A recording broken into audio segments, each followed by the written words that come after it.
let's go through this one more time, and then I'll have several examples for you. All right, the winner All right. is Mandy Chin. Great job. She had the answer of Hank Greenberg. Way to go with the Tiger Trivia and the Friday Phone Frenzy. Okay, so just going through this again to remind us what hybridization is. Hybridization is an atom's way, the central atom's way, of rearranging its orbitals so it can use as many of its orbitals as it needs to bond with. The bonds are different when, like when you have a double bond, the two bonds are not the same bond. So I have actually a physical description of those two. I never, I talked about sigma and pi bonds yesterday, but we didn't really see how they're different. We will today. So we'll get to that in a moment. Let's just go back and review this. When we have a coordination number of 2 on the central atom, it is going to have a central atom, 2 atoms attached to it, no lone pairs on it. That means the carbon only needed 2 of its orbitals to hybridize. So it took its outermost s and 1 of the p's. It only needed 2, remember, so it took an s and 1 of the p's. So we just called it sp hybridization. And they had the same energy to make the 2 sigma bonds. One was here and one was here. The second bond there was a pi bond. Pi bonds happen in unhybridized orbitals. So again, I'll get to that. In coordination number of 3, I know these two dot structures kind of run together. This is sulfur trioxide, SO3, where one of the oxygens is double bonded to the sulfur. The sulfur has a coordination number of 3. So that means sulfur needed 3 of its orbitals to hybridize. That's what coordination number of 3 means. So it used its outermost, its valence, s and 2 of its p's to make those 3 hybrid orbitals. So we call that sp2 hybridization. For the methane molecule, CH4, the carbon needs all 4 of its outermost energy valence orbitals to hybridize. And so when the coordination number is 4, that needs the s and all 3 of the p orbitals to hybridize together, to make them all the same energy is what hybridization is. And we call that sp3 hybridization. Then when we get into the bigger molecules where we have more than 8 electrons around the central atom, coordination numbers of 5 and 6, this is the example of a central atom with coordination number of 5. The phosphorus have 5 Cl's around it, and that means the phosphorus needs an electron in each of 5 orbitals. In order to make 5 bonds, it's got to have 5 orbitals to do that with. So what it does is it only has 4 valence orbitals. It's got the s and 3 p's, but it needs 5. So because it's in the 3rd row, remember we talked about this, elements in the 3rd row and bigger can have more than 8 electrons around them because they actually have access to their d orbitals. And that's exactly what we see here. The phosphorus needs 5 of its orbitals to hybridize, so it takes an s, its outermost s, its 3 p's, and it takes one of its 3d orbitals, and it uses all 5 of those to hybridize. So with the coordination number of 5, it needs 5 orbitals, an s, 3 p's, and a d, so we call that sp3d. And then for sulfur, it does the same kind of thing. It's got to make 6 bonds to fluorines. Coordination number is 6. So it's going to take its s, 3 p's, and then 2 of its d's. So the hybridization there would be sp3d2. So really what you're going to have to come up with is what is the hybridization of the central atom? Now on the next slide, this is as far as we got yesterday. On the next slide, I have a physical model of hybridized orbitals, and I want to show them to you. Now, sorry about this again, these pictures got kind of thrown together, and that was not the way I had arranged them when I made the PDF. Well, fortunately we can still see these two, kind of.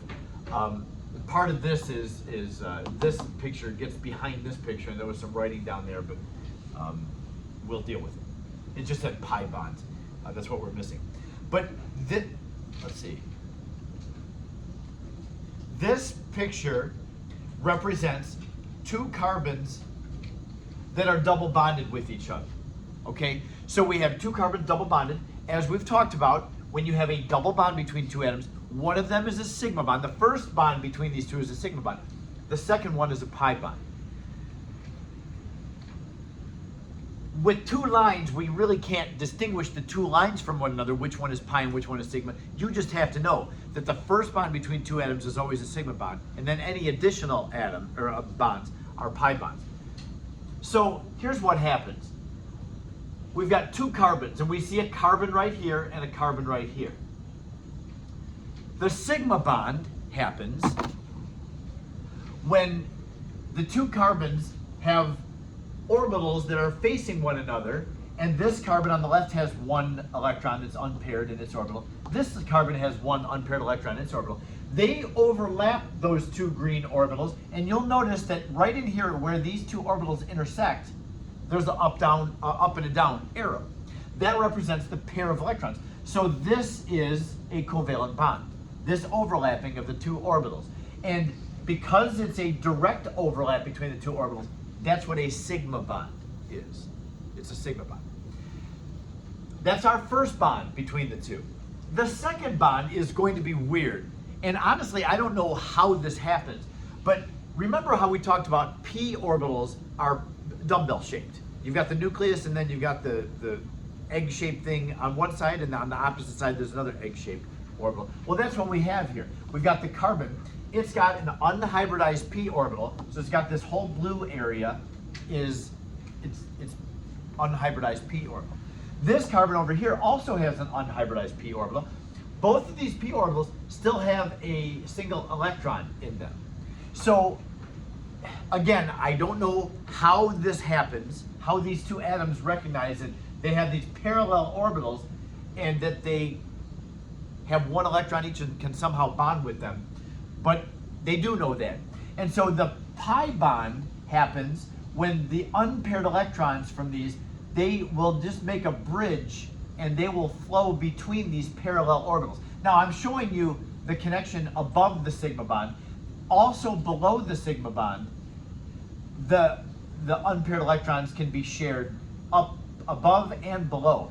So I know that you see the up and down arrow up above the sigma bond, but those electrons can be shared below as well. This doesn't show two different pi bonds. One pi bond always has two parts.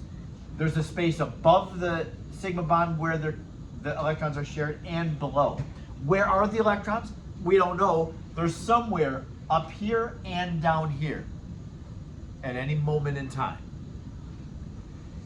So that's how a pi bond is different from a sigma bond. A sigma bond is pretty obvious. It's just an overlap of the orbitals, which you would expect.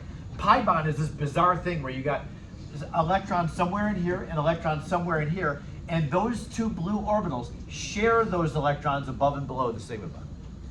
Pi bonds are weaker than sigma bonds, and if something's going to come along and try to react with this molecule, it will attack the pi bond first. The pi bond is kind of exposed, where the sigma bond is somewhat protected by the pi bond, because you got electrons being shared above and below here. So if something comes in to try to react and grab electrons or break bonds, it's going to hit the pi bond first and break that. So know that pi bonds are weaker. This second picture is another just representation of sigma bonds and pi bonds. This thing shows, I'm going to use a thicker marking. This would show us a C2H4 molecule. It doesn't show the H's, it's only showing us what the orbitals in the carbons are doing. But rather than just showing the bond between the two carbons, it shows the whole orbital setup. Now, if you look at this, both carbons have a coordination number of 3. This carbon has 3 atoms attached to it, and this carbon has 3 atoms attached to it. So they both have a carbon, throw that away. A coordination number of 3. Thanks, Joshua. So both these carbons would be sp2 hybridized, because as we saw back here, when the coordination number is 3, the hybridization is sp2. So you've got 3 of the orbitals on the carbons hybridized. One of them stays unhybridized. So when you look at this carbon on the left, this carbon right here is that atom. You see the C in the middle. It's got a coordination number of 3. So these green orbitals coming off of it, those are the 3 hybridized orbitals. And how are they spread out? In a trigonal planar shape. Because the coordination number of 3 has a trigonal planar shape. They're all 120 degrees from each other. Then there's this unhybridized p orbital, that dumbbell shape. That carbon on the right, same thing down here. It's got the coordination number 3, so it's sp2 hybridized, spread out in a trigonal planar shape, and it's unhybridized p orbital. So you can see these two are moving toward each other, and so when these two orbitals overlap, we've got our sigma bond right here, and you can see it's got a little lowercase sigma. And I don't know if you've ever seen a lowercase. Capital sigma is like this. We know capital sigma from math, but lowercase sigma looks like that. It's like a 6 that's turned on its side. That's a lowercase sigma. So that's what we see in this region right here. That's a sigma bond. So there's our first bond. See, there's a double bond. So our first bond is that sigma bond. Then the pi bond, the one electron in this orbital and the one electron in this orbital, they find one another and they share above and below the sigma bond. So you've got the hydrogens coming off on the ends of these orbitals. That's where all the hydrogens are, 120 degrees apart. All those bonds around each carbon are 120 degrees. And that's what the actual structure looks like. So the sigma bond, and then these sausage-looking things above and below are where we think the electrons are in the pi bond.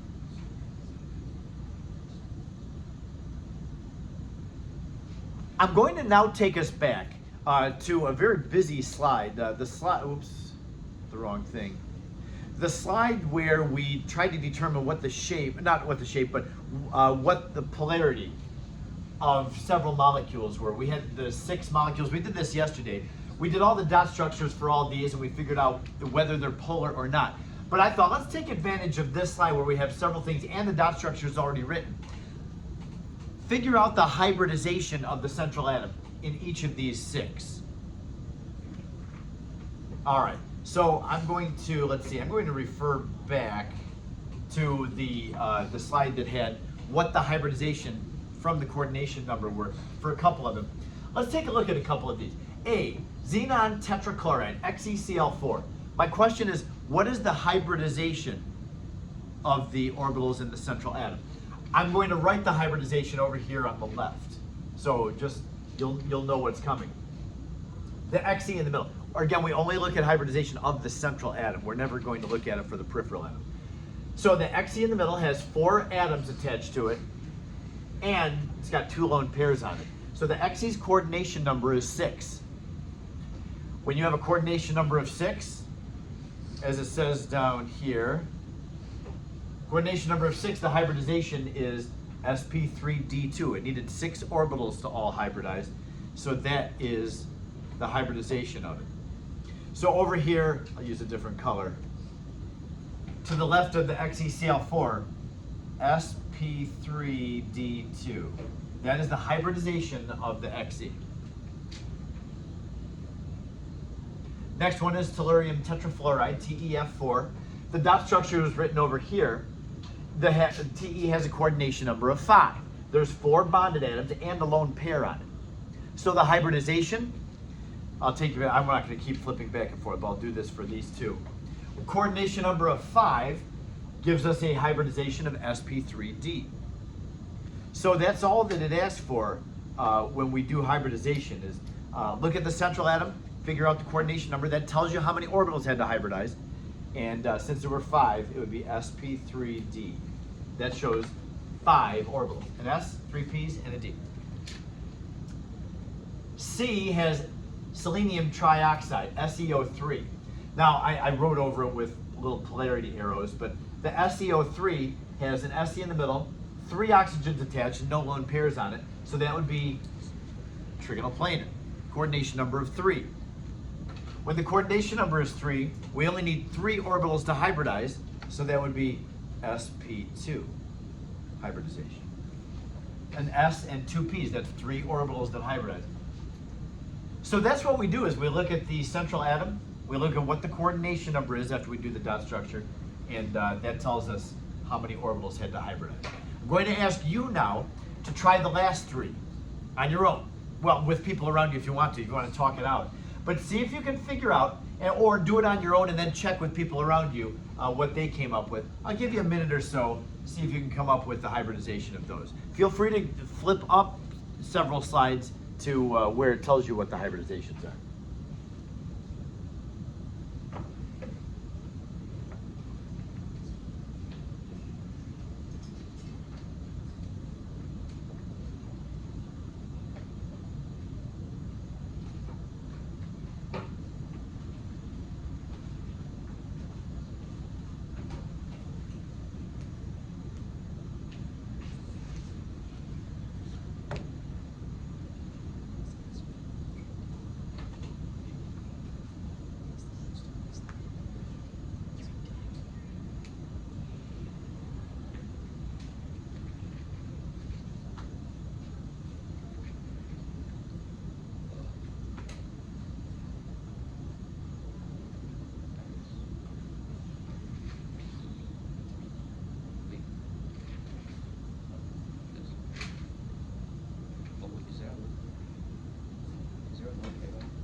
How did you do? In D, the carbon in the middle has a coordination number of 4. What's the hybridization then? Right, sp3. It's sp3. How about the PCl3? What's the coordination number? Well, not. What's the hybridization of the P in PCl3? Anybody got this one? What'd you get, Neil? Okay, Nikhil, what do you get? What'd he get? Got SP3. SP3? Yeah. Let him know he's right. Yep, SP3. Let's go. We have a coordination number of 4. Oops, sorry. 1 lone pair, 3 bonded electron or bonded atoms. So that would be SP3 hybridization. Good job, Neil. Now, what about IF5? We have a coordination number of 6 in IF5. 5 bonded atoms, 1 lone pair on it. What's the coordination number of this one? SP3D2. Right, SP3D2. Joshua, you had that?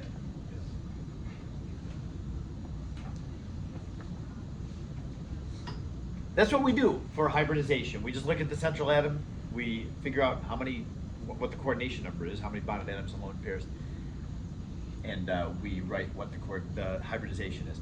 I'm going to take you down now to one other example. After this, here we go. This one is in the book, I think. Using this molecule, SO2, give the Lewis structure, the shape, the hybridization of the sulfur, and then how many sigma bonds and pi bonds are present. And one more thing, if you want to be an all-star, it's not written up here. Give the bond angle if you're feeling confident.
Okay, here's what we'll do. We're gonna make this audience participation. So we'll have the Lewis structure, and then the shape, and the hybridization, and the number of sigma bonds, and the number of pi bonds, and then for our all-stars, the bond angle.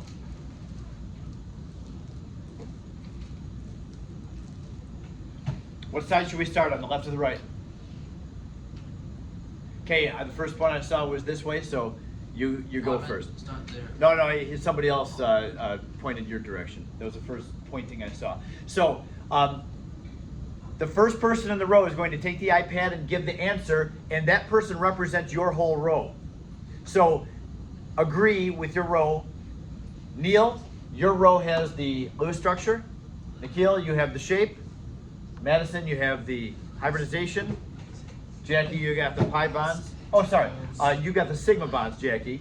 Casey, you have the pi bonds. And Guillaume, you've got the bond angle. Okay? Agree with your row. Here you go, Neil. Yep. No, because it's a double bond. Use whatever color you want. There's one double bond. There's one double bond and a single bond. Technically. There's 18 electrons needed, but when you put it all in the Lewis structure without any double bonds, it's 20 electrons, so you have to make a single double bond. Yeah, the matter is does a double bond count as one sigma bond or two? That's where we disagree. Is it double bond or single? It's like it has. What is it? I'll just find it. That's light actually. I'm asking you. So I can just like. Yeah, I have. Was it double bond or single bond? Bro, it's definitely But it's like half it. No, it's not like You have to erase. I lied so hard. two bases, right? Two bases,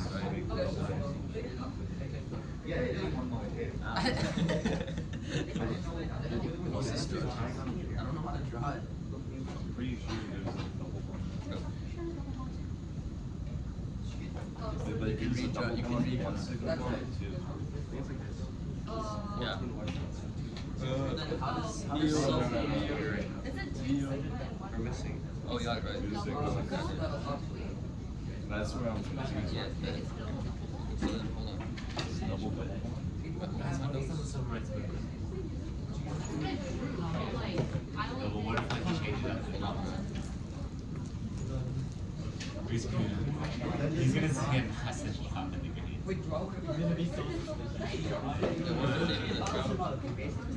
Yeah, I was searching for every single thing.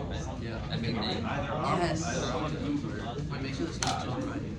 I can't try to. If I like showed you that. Oh, Wait,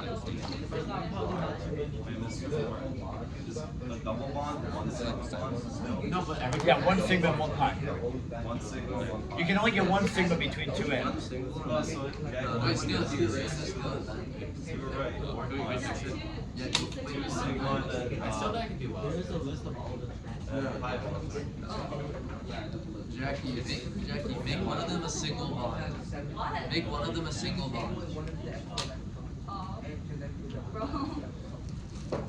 We'll give it back to you, Neil. You go ahead and come over here with Jackie's. just like the thing, bro. Oh, you. Jackie! Go, just click. Whoa.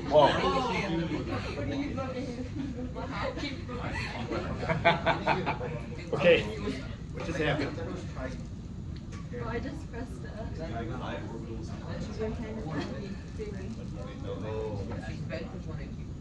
Oh, man. I think you got bent one. Oh. Congratulations. Wow, how'd that happen? Wait, actually. I didn't delete it. Wait, did I delete that? This is bizarre. I'll swipe out of the app. It's like, What's that? undo, swipe out of the app.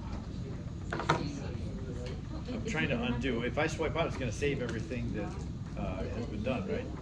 Yeah, look good, but we're there. Well, I'm looking at the next slides.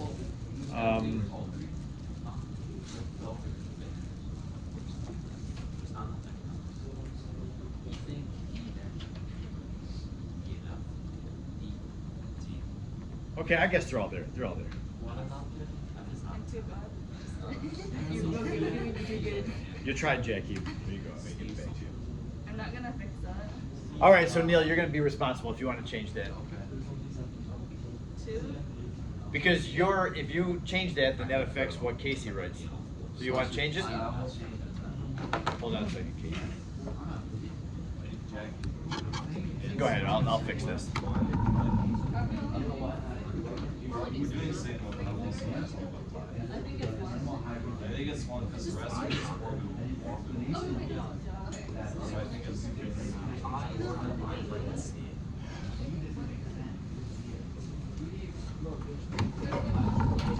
Why didn't they still leave?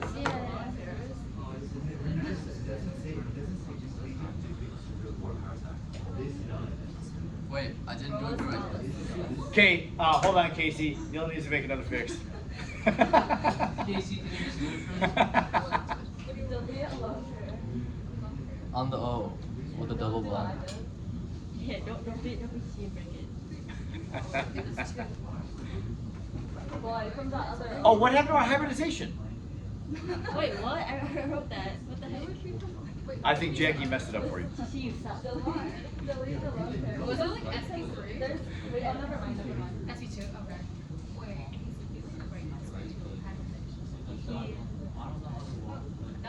That's okay.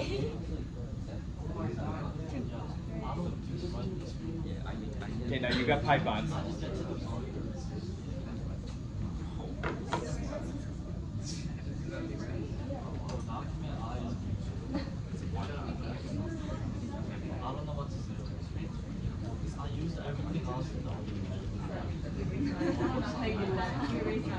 What's the keyboard job? I pressed the undo button and then everything. Yeah, you made a mess in a hurry.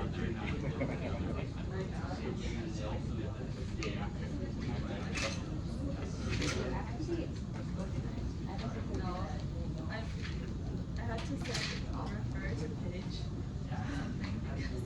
because the living room.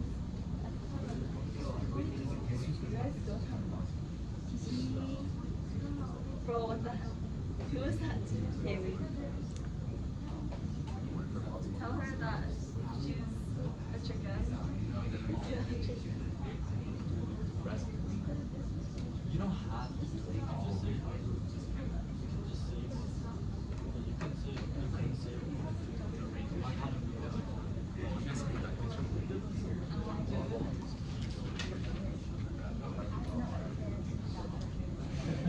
Did you watch the video? No. I can do that. I'll send it over the weekend. I'm doing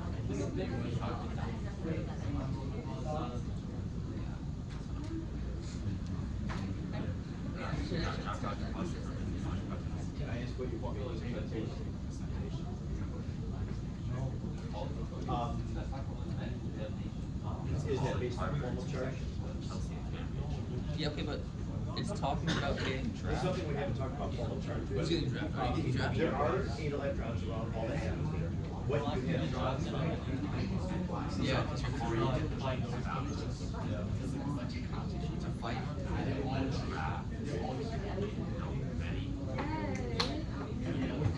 It turns out that both oxygens should be double bonded, but that's something we haven't looked at. What's wrong with you and Chloe? So what we have there is, for right now, we're gonna fix that. All right, team. So we have landed on this. Now, Neil, is your team settled on the way this dot structure should look? Yes? Yeah. Nikhil, is your row wanting to change anything about what you wrote? Madison, are you, Neil? Nikhil? Yeah, I think And, we're good. okay. Madison, your team is fine with this? Jackie, no second thoughts about 2 sigma? Casey, you settled? Guillaume? This is the correct Lewis dot structure. There's something that I haven't taught you yet that's called formal charge. It turns out that this, even though it follows the system for writing Lewis dot structures that I had talked to you about, there is a more correct way to write the Lewis structure. It's based on something called formal charge. Formal charge comes at the very end of chapter 8. I'm not going to get there until Monday. That's the last thing that I'll have to talk about, and we'll do that on Monday. So do all the homework exercises this weekend, except for the ones that are labeled as formal charge. So anyway, this is fine, that's great.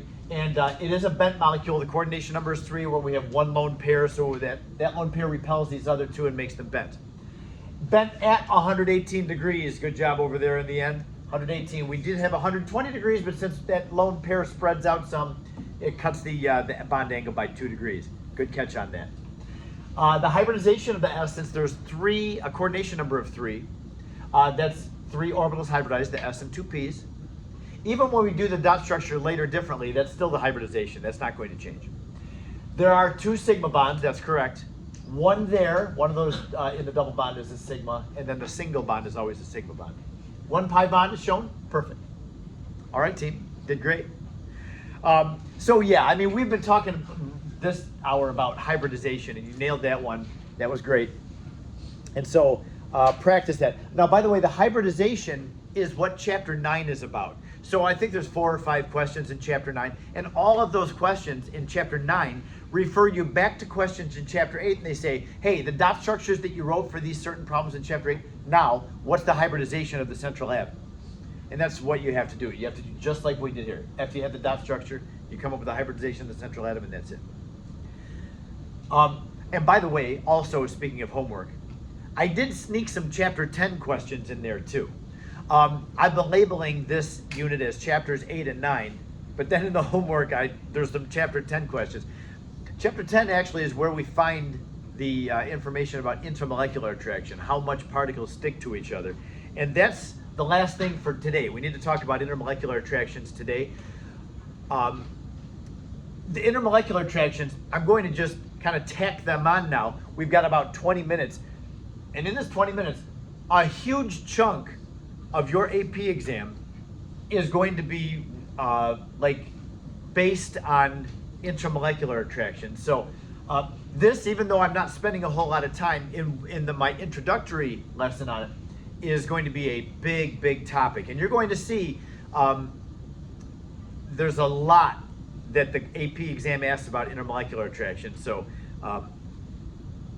don't just blow this part off because it's coming toward the end of a chapter. So intermolecular attractions are what causes particles to stick to one another. I've talked to you about covalent bonding leaves us with molecules. Molecules are standalone units. If molecules are attracted to each other, that's going to cause the substance to be a liquid or a solid. If they don't have much of attraction to each other, it'll stay as a gas. But as you cool things down, they liquefy and then they solidify as you cool them more. But it all has to do with how attracted the particles are to each other. So and a lot of this is going to be review. You're going to remember a lot of this. Some of it, though, in the details may be unfamiliar to you. But here's the 3 different types of intermolecular attraction. The first one, to me, is the most complicated. After the first one, they're pretty simple to see. But here's what happens with this first type of intermolecular attraction. It's called London dispersion forces. Sometimes we know them as van der Waals forces. It was an Austrian, I think, guy, and the W there they say is a V sound. So van der Waals, I didn't say that wrong. That's the way he would have said it. Now here's what happens with London dispersion forces. Even if you have a substance that's nonpolar, when you have a substance, that has multiple multiple atoms making up a molecule. All the electrons, if the substance is just kind of hanging there and not doing anything, all the electrons are where you would expect them to be according to the Schrodinger model. However, we know that particles are always in a constant state of motion. So as particles move around, their electrons might be pushed out of their arrangement. And what I mean by that is this. I'm going to stand. My hands will represent the electrons in atoms. So when the atom, the molecule, when the molecule is not doing anything, the electrons are all where they should be. But as the molecule moves, as soon as the molecule hits something like another molecule or like the side of the container, it hits it, and then the inertia of the electrons carries the electrons over to one side of the molecule. Now that's a big deal. It doesn't seem like it, the molecule just for a moment gets distorted and then it bounces off and the electrons go back to where they were. However, for that instant in time, when the molecule hits the other thing that it hits and it gets distorted, the electrons get pushed over to one side for that moment. And that temporarily makes the molecule polar. For a moment, it gets polar because, its electrons are all where they should be, and even if it's a nonpolar thing, the charges are equally distributed. But, it hits something, inertia carries the electrons over, and it's temporarily polar. When that happens, it will have a positive side and a negative side in that moment, and it will suddenly be attracted to other molecules that have become polar because they bumped into something. So you would think, well, that's not really a big deal. Why would we care about that? But keep in mind, the molecules are really, really small. And there's zillions of molecules in a sample. I mean, there's billions and billions and billions of molecules. So at any point in time, there will be a lot of particles that have become polar, even if it's only temporary. So in this diagram here shows it very well. Here would be like the molecule not doing anything. This would be the molecule not doing anything. This is after the molecule bumps into something. So the inertia pulls the electrons over to one side, and for that instant, it's got a negative side and a positive side. And for that instant, it will suddenly attract to other molecules that have had that happen. And so at any point in time, you've got lots and lots of particles that have temporarily become polar. And so that instant of polarity is going to cause particles to have some attraction for each other. Now, what I have written up here in my description of London forces reflects that. It says, London forces are caused by temporary polarity as molecules bounce around. And what we call that distortion of the molecule, making it for a moment polar, we call that an induced dipole.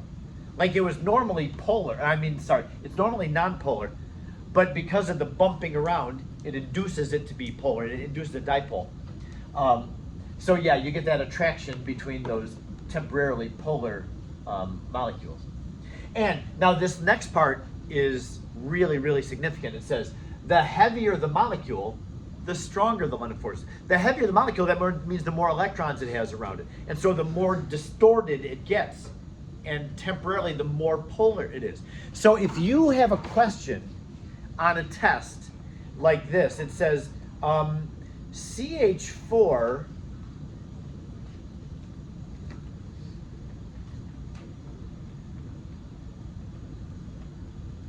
at room temperature is a gas. C8H18, that's octane. You would have known that though. If I asked you to name that, you'd know that.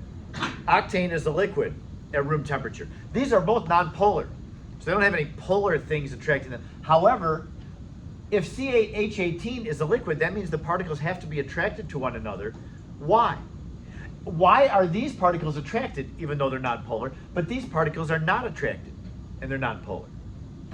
The reason is because of the London forces. This last statement here, this is a significantly heavier molecule. And so because this is so much bigger, when it bumps into something, the electrons all get pushed over to one side, and so it becomes much more polar and for longer than this thing can. When CH4 is a really small thing, so it'll bounce up, beep, and you can get this little tiny distortion, but it doesn't become very polar for any amount of time. But the bigger the thing is, the more distorted and polar it becomes. Even temporarily, it makes a difference. So that's how you would answer this one. You say both of them are nonpolar and they have London forces, but because the C8H18 is heavier and it has more electrons, it would have a greater polarity temporarily.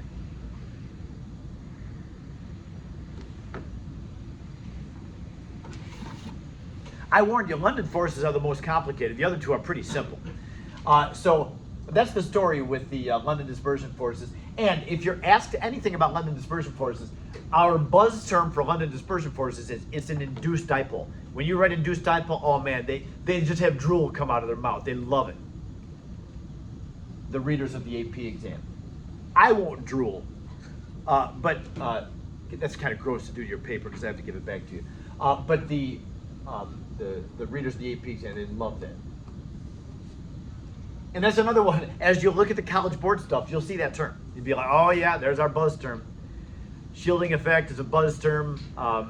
Sea of electrons for metallic bonding, they will just use that all the time. Well, that for London forces, it's always the induced dipole. Now, for the next type of intermolecular attraction, the next one is called dipole-dipole attraction. Now, this is not temporary. When you have a polar molecule like water, and it's got a positive side and a negative side, no matter whether it's bouncing off of stuff or if it's just sitting there, water has a separation of charges. One side of the water molecule is negative, the other side is positive. So water molecules are called dipoles. Any polar molecule would be a dipole because it's got two opposite ends. The negative side of one molecule will attract the positive side of the next molecule, and that draws molecules together. So dipole to dipole attraction would be another type of intermolecular attraction. When you have a permanently polar molecule, that will have a stronger attraction because it's not just temporary, it's permanent. So dipole-dipole attractions tend to be stronger than London dispersion forces.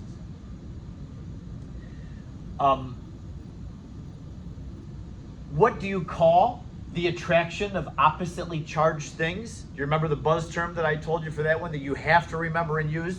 It starts with a C. What kind of attraction would that be? Opposite charge attraction.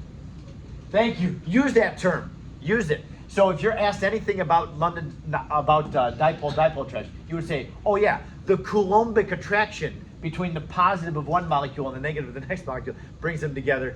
It's a beautiful thing. That's right. Coulombic attraction.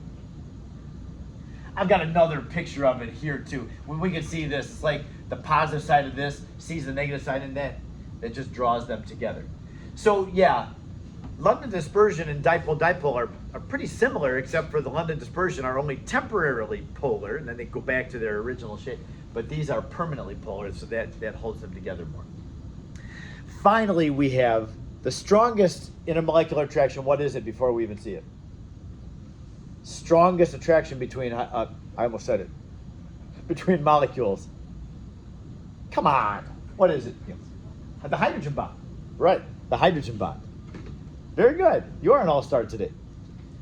Hydrogen bond, you know this. You're being shy again. Hydrogen bonding is our strongest intermolecular attraction. Molecules, if they're going to be holding together real tightly, they probably are because they have hydrogen bond. Hydrogen bond is pretty simple also. It's simply a strong, very strong, extra strong dipole attraction. It's exactly the same as polar attraction. Let's see why it gets its own distinction though. In a hydrogen bond, hydrogen must be attached, chemically bonded in the molecule to an F, an O, or an N. F, O, or N. Learning about hydrogen bonding is fun. Come on, learning about this is fun. F-O-N. When you have hydrogen bonding, here's what we have. There's two things going on that cause a hydrogen bonding to be a real strong attraction. First, notice F, O, and N are the most electronegative elements. Now, I know that I included Cl as one of those elements that always makes polar bonds, FONCl, we remember. But with hydrogen bonding, the more electronegative and smaller atoms are the key for hydrogen bonding. And for whatever reason, chlorine is just bigger. It's got an extra layer of electrons on it because it's in the next row of the periodic table. The hydrogen doesn't get so close to that one. So the smallest and most electronegative atoms are the ones that make hydrogen bonding. So being so high in electronegativity, this represents a water molecule where there would be hydrogen bonding. So the oxygen is real high electronegativity, bonds to the hydrogen, yanks the hydrogen's electron away from it, as an electronegative atom would. The thing is, with the hydrogen is one proton in the nucleus and one electron around it. Keep that in mind. So the one electron in hydrogen gets yanked up here to the oxygen. And what does that leave behind? So its electron is way up here, so what's down here? It's one proton in the nucleus. That is the nucleus. So really what happens is the one proton and one electron, the electron gets yanked up here to the oxygen, leaving an exposed proton. A proton is a positive charge. So you've got this exposed positive charge here. That's one thing about hydrogen bonding. The next thing is, in the next molecule, F, O, and N all have at least one lone pair of electrons. And a lone pair of electrons. Now the lone pair is not shown in these oxygen atoms, but they're there. And a lone pair is just a little negative cloud. Well, when you have a negative cloud on this, and it sees an exposed proton on this next molecule, then, oh man, there's an attraction between those two, and so they pull together big time. That little dash there is our hydrogen bond, the attraction of the lone pair on that oxygen to that exposed hydrogen nucleus, the proton in that one. So that's what it describes here.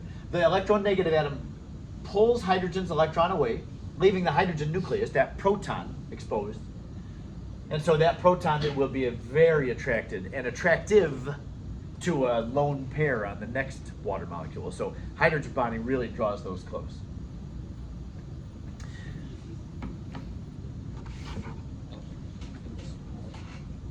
So the more intermolecular attraction molecules have, the more tightly they're held together. That's what sticks them together and attracts them together.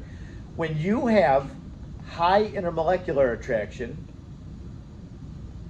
it causes these properties. You get a high melting and boiling point.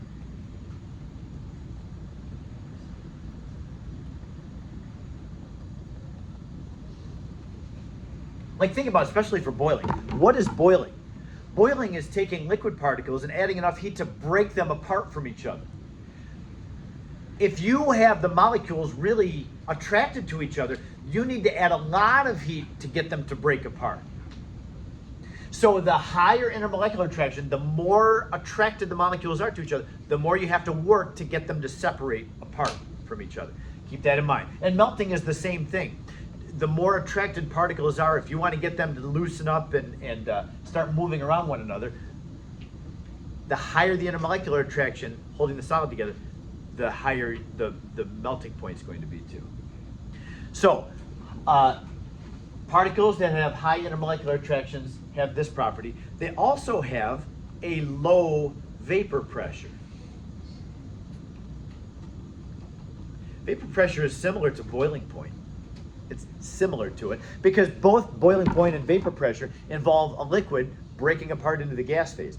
Vapor pressure has to do with the evaporation, like the room temperature evaporation of a liquid. So the more particles are attracted to one another, the less they evaporate, and the lower the vapor pressure. See, there's a contrast there. Melting point means you have to add it to a high temperature. You have to get the molecules moving really fast to be able to break apart into the gas phase. But at room temperature, when you have particles that are real attracted to each other, they don't evaporate very much. One other thing would be, I had written them down. I didn't want to forget any. Oh, yeah. High heat of vaporization. again, has to do with how much energy needs to be added to break the liquid particles into the gas phase. I'll just add this. Oops.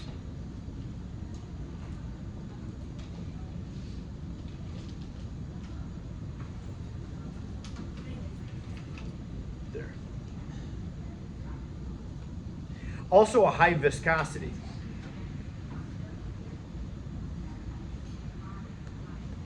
If you don't know what viscosity is defined as resistance to flow.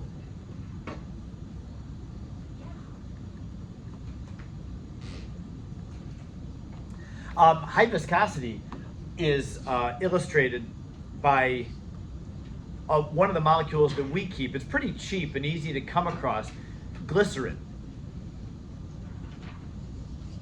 Glycerin is hilarious. Glycerin is this, it's a crazy molecule. CH2, CH, CH2, and each of the 3 carbons has an OH on it. So this little molecule has hydrogen bonding, because look, it's got an OH there and OH there and OH there. When we look at hydrogen bonding, you need an H attached to F or N, so look at all that hydrogen bonding. This thing is hydrogen bonding on steroids. Glycerin, when you pour that, you turn the jug and you pour it and you're like, come on. It takes so long to get it out because it's so thick and viscous. And that's because those particles are really stuck to each other, and so they don't like to, they're very resistant to moving around. By the way, while we're talking about the distinction between hydrogen bonding and other intermolecular attraction, let me just give you one other contrast. Acetone versus 2-propanol. Acetone has the structure, organic chemistry, good times. There's acetone. That would also be known as 2-propanone. It's ketone. And then 2-propanol would be CH3, CH, CH3, and that middle carbon has an OH on it. Acetone would not have hydrogen bonding. There's an H, and there's H's and an O in this molecule, but they're not attached to each other. So write that down for yourself. No hydrogen bonding.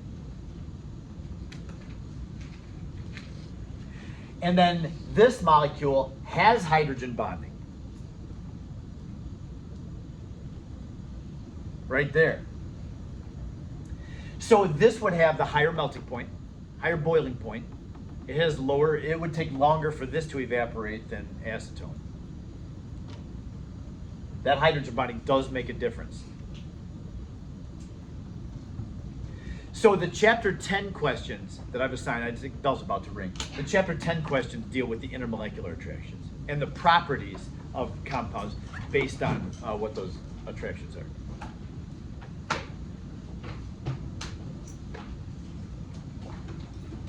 Do those homework problems except for formal charge. It's the last thing that we'll do on Monday.